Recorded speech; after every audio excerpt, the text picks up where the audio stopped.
So, guys, this is just going to be a very quick one. Probably try and keep the video under 5 minutes. And what I'm basically trying to show here is the reason why I took the shorts on Gbpcad and the shorts on Gbpaud. Now, now looking at this, I'll basically start off of the monthly with Gbpcad. Now we're looking at Gbpcad. The first thing that I noticed was the top of this significant high here. So we have the swing high here, and last month price runs that high. Now if I break it down to the weekly, this is what we have. Where this candle sends price up, takes out this high, and it's still at a level of resistance, which is from this breaker. Now the only thing I wasn't comfortable with, or which I'm still not comfortable with, is slightly this double tops here. But I feel price might retrace down to this order block here before we get the move up. So if price drops down to this order block, I'll be looking to seek longs from here to drive price to take out this high and probably this high from here. Now, having understand that price is taking out liquidity from this high, and we should see some sort of retracement down to this point.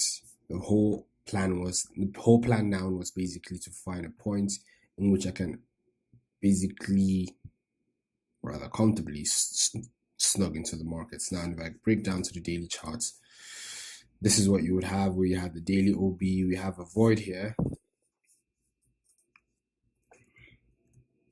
So we've got a void here, and excuse me. Yeah, we've got a void here, and the next thing you notice is a daily order block. Now, I know this might not seem like the most significant daily order block where price hasn't taken out this low, so on and so forth. But to me, this counts. In as much as price hasn't run up to this high, this was the level I was looking at. So price basically running into the daily order block, and then I was looking for a bigger distribution yesterday, though I didn't get that on Friday. Now, going to the H4, this is what we have. Right where we have the daily OB, we have a 4-hour breaker, which runs up to take out this highs here. So basically, we have a 4-hour breaker which runs up, takes out this high here. This is the level of discount pricing at premium, and then price breaks back below, and then a retest of that level. But still, I further broke it down to the hourly, and then by the time I came down to the hourly, this is what we had here, basically an hourly OB. So yesterday, price on Thursday, price breaks back below the 4-hour breaker, and then on Friday, expecting employment change, price runs up to the hourly breaker, and this is where I was glad I went short somewhere around here yesterday, and I was looking for price to distribute. Though price ran into the first area of resistance, which was clearly expected, which was here. So normally I would call this FTA. You guys hear me talk about first trouble areas. So this was a decent trade regardless yesterday. So price runs into a first trouble area. As you can see, this is the first order block before we get this massive breaking structure here, and as soon as price runs into that, it finds support and then starts leveling out. So we can see price run back up from here next week, taking out these highs, these double tops here, or price is going to break below this and seek this level here. But either ways, this was a nice trade that I took on Gbpcad. And then going to Gbpaud, I'll equally start off with the monthly. Now with this pair, as you guys will see that I'm approaching it from a different angle. I'm working more with order blocks and that. And the reason why is because I always say this, every pair reacts differently to different structures. In as much as you can apply the same thing almost in a blanket form on all pairs, each and every one of these pairs has what they react to the most. Like Euro USD would react more to intraday and price taking out previous highs and lows, breakers and so on. But with this Gbpcad, Gbpaud, which I'm looking to add gold to my swing, if you guys don't know, I'm basically trying to add swinging to my old pairs. I'm trying to say that without sounding sexual. Basically trying to add swinging to my intraday, which is basically trying to add Gbpcad, Gbpaud, and probably gold. So basically swinging those 3 pairs while I'll be intradaying Euro USD, because I do know how to do the swings, just that I was really focused on getting Euro USD to a point where it was almost a plug and play. I was trying to systemize everything, and that's why I was really focusing on an intraday for probably the past 1 year. Now, coming on to Gbpcad, same thing. Total sweep of the previous yearly high.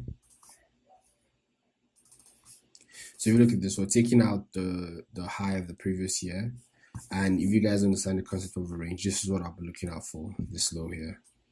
But anyway, so now we're taking out the high of the previous year and price pulled back into range. So basically I went down to the weekly and I was looking at it. So this is the candle that took out the high of the previous year. What I was looking out for was probably another run of this high and then get price to break below this low, making that a breakout, or for price to form an order block and then break below it. Either ways, both of them pass the criteria with this. So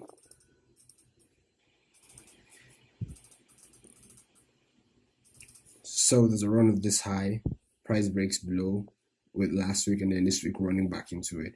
So now we seeing price running back into this, scale down to the daily, and I looked for an order block within that level.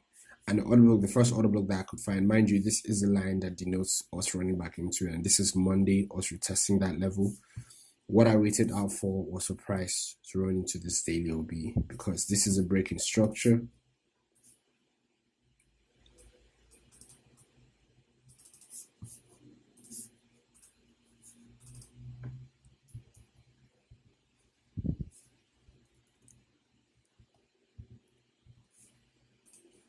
Yeah, because this is a break in structure, price runs back high into the daily OB.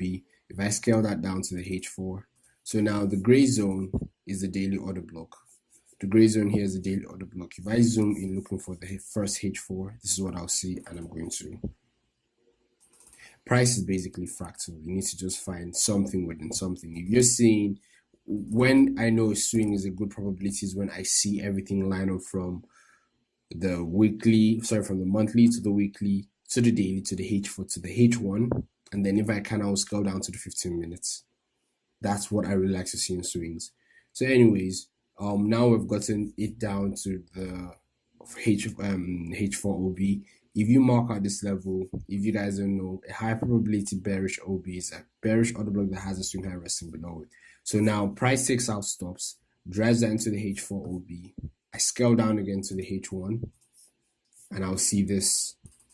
So right at the premium level, let me just leave this so you can see what I mean by premium level. Now, if you do this, anything above 50 is premium. So anything above this 50 here was premium. So right at the equilibrium and above it, we had a H1 order block. So this is basically the 50% of the H4. Now, if you call out the 50% of the H4, so now the 50% of the H4 have the H1 OB. We'll scale that down to the H1 OB. Now, if you wanted to basically scrutinize it much more, I'll apply the previous separators. And you're waiting. Now, if you do not know, each pair again has different sessions in which they work more. Gbpcad works more in like Asian session-ish and Asian session and New York session-ish. So Asian session is really where it look like at AUD pairs. CAD pairs, I realized slightly they work in London Opens. But anyways, now Gbpcad Asian session is coming on. So if you were waiting for the Asian session to execute your trade, when price taps that level, with your idea of understanding that liquidity rests above previous day's high or low, you could equally scrutinize this again and say, all right, look, when price takes out the previous day's high, which is this high, I'll go in with the trade and I'll have my stop slightly above this level. So slightly above the H1. So if you had your entry here and your stop slightly above this, so let's add, this is 26. Let's add 10 more pips to it. So that makes it 36. All right, so a 36 pip stop loss. Yes, like when I'm trading intraday, I'm not really trying to, I don't really care, like 30, 20, 35 pip SL, I would definitely go with it. So if you were entering off of that and you had like your stop loss, probably another 10 pips above this high, because this could easily expand spreads when news come out. Now, we're scaling down to the 15 minutes. What you're looking out for is for price to take out this high. So this here will be your entry for the Asian session. This candle here will be your entry for the Asian session, and then you get this run above, and then price drops 400, consolidates, drops again, on Thursday, consolidates, and then drops again on Friday, which I'm still expecting more to the downside this coming week. But basically, that's how I was looking and approaching my swing trades for CAD and for AUD. Euro hasn't really done much this week. It has been anything but exciting. But hopefully next week everything comes back into play after the NFP week, and yeah, we can get it rocking and going again. I'll try and be more consistent with the YouTube videos. I just had a lot on my plate recently, and that's why I was off of Instagram for some time. If you guys had noticed, I wasn't posting anything. I was just trading, and that was just it. But yeah, I'll try and be more active again on here, and yeah, I hope you guys take something away from this. I know I was saying this was meant to be a short video, but I think this ended up being 10 minutes long. But I just really wanted to break down every single reason why I took the trade and how you can best capitalize on trades like this and what you can do for next time. All right, do have a beautiful weekend, guys. I have to head out of the house now. All right, bye.